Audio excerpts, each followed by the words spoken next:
Film की शुरुआत होती है हवाई के एक सुनसान इलाके में बने एक आलीशान घर से।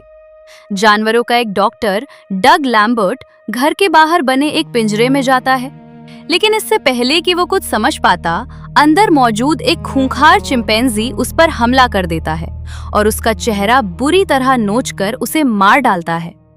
आखिर इस चिंपैंजी ने ऐसा क्यों किया? इसके लिए हमें 36 घंटे पीछे जाना होगा। कहानी फ्लैशबैक में जाती है। लूसी नाम की एक कॉलेज स्टूडेंट सालों बाद हवाई अपने घर लौट रही है। उसके साथ उसकी बेस्ट फ्रेंड केट है।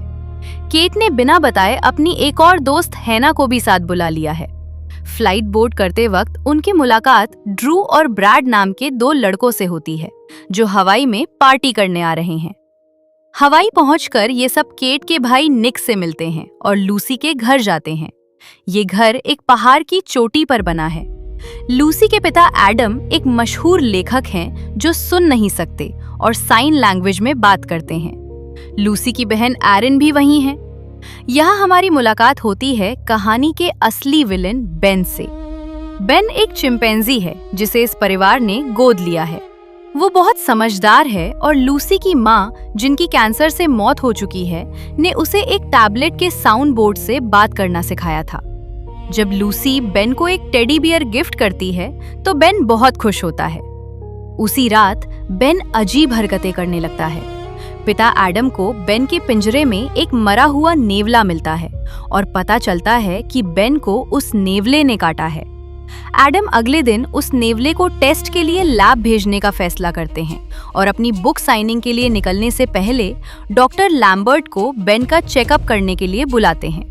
दिन ढलता है और सारे दोस्त क्लिफ के किनारे बने इन्फिनिटी पूल में पार्टी कर रहे होते हैं। रात होते ही डॉक्टर लैम्बर्ट वहां आते हैं और बेन के पिंजरे में जाते हैं। यहाँ हमें पता चलता है कि बेन को रेबीज हो चुका है। वो डॉक्टर को मार देता है जो हमने शुरुआत में देखा था और पिंजरे से भाग निकलता है। रात में जब सब सो रहे होते हैं, केट की आंख खुलती है और वो बेन को अजीब तरह से घूमते हुए देखती है। लूसी को बेन का टेडी बियर मिलता है जो खून से सना है। तभी पूल की तरफ से चीखने की आवाजें आती हैं। बेन निक और हैना पर हमला कर रहा है। लूसी और निक बेन को रस्सी से बांधने की कोशिश करते हैं, लेकिन बेन रस्सी को दांतों से काट देता है और एरिन के पैर को बुरी तरह चबा लेता है। जान बचाने के लिए सभी लोग पूल में कूद जाते हैं। बेन को पानी से डर लगता है, इसलिए वो पूल के किनारे किनारे घूमकर उनका शिकार करने का इंतजार करने लगता है। अब शुरू होता है मौत का खौफनाक खेल। निक बेन को पहाड़ी से नीचे धक्का देने की कोशिश करता है, लेकिन बेन उल्टा निक को ही नीचे फेंक देता है, जिससे निक की मौत हो जाती है। लूसी पूल में एक बड़ा पूल फ्लोट ले आती है ताकि सब पानी में सुरक्षित रह सकें। सुबह होने पर केट फोन लाने घर के अंदर जाती है, लेकिन बेन एक बड़े पत्थर से उसका सिर कुचल देता है। उधर एडम को लैब से रिपोर्ट मिलती है कि नेवले को रेबीज था।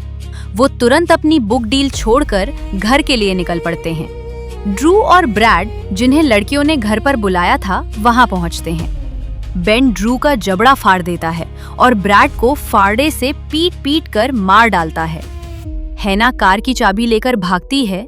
911 पर पुलिस को कॉल करती है, लेकिन हड़बड़ी में गलत कार में बैठ जाती है।